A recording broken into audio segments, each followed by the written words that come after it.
사랑하는 새벽나라 친구들 반갑습니다. 여러분과 함께 새벽나라 말씀을 나눌 유승현 목사입니다. 오늘 본문에는 율법에 대한 예수님의 해석이 나오는데요. 과연 예수님은 유대인들에게 율법을 어떻게 설명하시는지 우리가 알아보려고 합니다. 오늘 우리가 함께 볼 말씀의 제목은 이것이 계명이다입니다. 오늘의 말씀은 마태복음 22장 34절에서 46절입니다. 예수께서 사두개파 사람들의 말문을 막으셨다는 소문을 듣고 바리새파 사람들이 함께 모였습니다. 그들 가운데 율법교사 한 사람이 예수를 시험하려고 질문을 던졌습니다. 선생님, 율법 가운데 어느 것이 가장 중요한 계명입니까? 예수께서 대답하셨습니다. 내 마음을 다하고 내 생명을 다하고 내 뜻을 다해 주 내 하나님을 사랑하여라. 이것이 가장 중요하고 으뜸되는 계명이다. 그리고 둘째 계명도 이와 같다. 내 이웃을 내 몸처럼 사랑하여라. 모든 율법과 예언자들의 말씀이 이 두 계명에서 나온 것이다. 바리새파 사람들이 모여 있을 때 예수께서 물으셨습니다. 너희는 그리스도를 어떻게 생각하느냐? 그가 누구의 자손이냐? 그들은 다윗의 자손이십니다. 하고 대답했습니다. 그러자 예수께서 그들에게 말씀하셨습니다. 그렇다면 어떻게 다윗이 성령의 감동으로 그를 주라고 불렀느냐? 그가 말하기를 주께서 내 주께 말씀하셨다. 내가 내 원수들을 내 발 아래 굴복시킬 때까지 너는 내 오른편에 앉아 있어라. 라고 했다. 다윗이 그리스도를 주라고 불렀는데 어떻게 그리스도가 다윗의 자손이 되겠느냐? 그러자 아무도 예수께 한마디 대답조차 할 수 없었습니다. 그날 이후로는 감히 예수께 묻는 사람이 없었습니다. 바리새파 사람들이 예수님을 시험하고자 예수님을 찾아오는데요. 그리고 그들 가운데 율법교사 한 사람이 율법 가운데 어떤 것이 가장 중요한 계명인지 질문합니다. 율법교사의 질문에는 예수님을 시험하기 위한 의도가 담겨 있었는데요. 이것은 예수님을 시험해서 공경에 빠뜨리고자 하는 의도죠. 율법에서 가장 중요한 계명이 무엇인지에 대한 질문은 당시 랍비들 사이에서 중요한 논쟁거리가 되었다고 해요. 이들은 논쟁이 되는 이 사안을 질문하여서 예수님의 발언 속에서 문제의 소지를 찾으려고 한 거죠. 그런데 예수님은 이 시험에 대해 너무나도 명확하게 설명하십니다. 37절에서 40절 말씀 읽어보겠습니다. 예수께서 대답하셨습니다. 내 마음을 다하고 내 생명을 다하고 내 뜻을 다해 주 내 하나님을 사랑하여라. 이것이 가장 중요하고 으뜸되는 계명이다.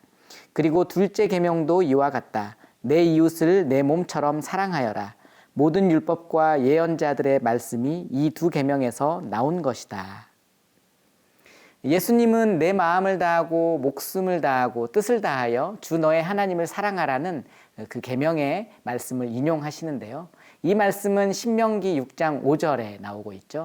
이것은 쉐마라고 불리는 유대인들의 신앙 고백입니다. 여기에는 마음과 목숨과 뜻, 이 단어를 사용해서 하나님을 향한 전인적인 사랑을 강조하고 있죠. 예수님은 이를 근거로 하나님을 사랑하는 것이 가장 크고 첫째 되는 계명이라고 말씀하십니다. 전혀 논란의 여지가 없는 답변이죠. 이어서 두 번째 큰 계명으로 내 이웃을 내 자신과 같이 사랑하라는 말씀을 인용하시는데요. 이 말씀은 레위기 19장 18절에 나오는 말씀입니다. 유대인들은 이 말씀을 근거로 이웃사랑을 실천하기 위해 노력했습니다. 하지만 유대인들에게 이웃은 경건한 유대인들, 바로 동족이었죠. 그런데 예수님은 나아가 자신들이 도저히 사랑할 수 없는 대상, 원수까지도 사랑해야 된다고 말씀하시는 거예요. 사랑하는 새벽나라 친구들, 하나님과 올바른 관계를 맺기 위해서는 자신의 전부를 다해 하나님을 사랑하는 것이 필요합니다. 바리새파 사람들은 매일 하나님의 말씀을 암송하고 묵상했지만 그들의 하나님의 사랑은 마음을 다하고 목숨을 다하고 뜻을 다하는 사랑은 아니었어요. 예수님은 그런 그들의 태도를 지적하고 계시는 거죠. 그런데 이 말씀은 우리를 향한 도전이기도 합니다. 왜냐하면 우리도 하나님을 사랑한다고 고백하지만 우리의 모습은 다른 우상을 사랑하고 있을 수 있기 때문이죠. 또한 이웃을 사랑하라고 강조하신 예수님의 가르침을 기억해야 합니다. 사실 이웃사랑 정말 어려운 과제죠. 나에게 잘해주거나 나와의 관계에 있어서 아무런 문제가 없거나 친한 사람을 사랑하는 것 가능합니다. 하지만 나와 생각이 다르고 나를 힘들게 하고 나에게 좋지 않은 모습을 보여주거나 상처를 준 사람은 사랑하기가 정말 힘들잖아요. 사랑하는 여러분, 오늘 하루를 살아가며 예수님의 마음으로 아주 작은 사소한 것부터 우리 이웃사랑을 실천해 옮겨보는 건 어떨까요? 우리가 예수님의 참 제자임을 바로 보여주는 저와 여러분의 이 하루가 되길 소망합니다.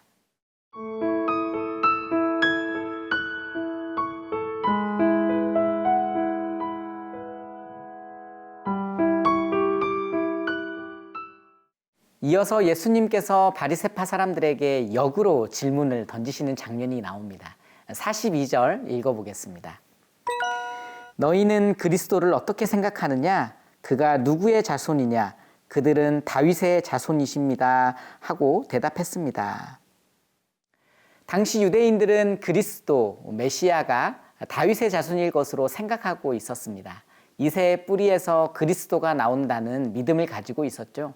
그들은 다윗이 강한 힘으로 나라를 다스렸듯이 오실 그리스도도 다윗처럼 강한 힘으로 로마를 몰아낼 것이라고 기대했죠.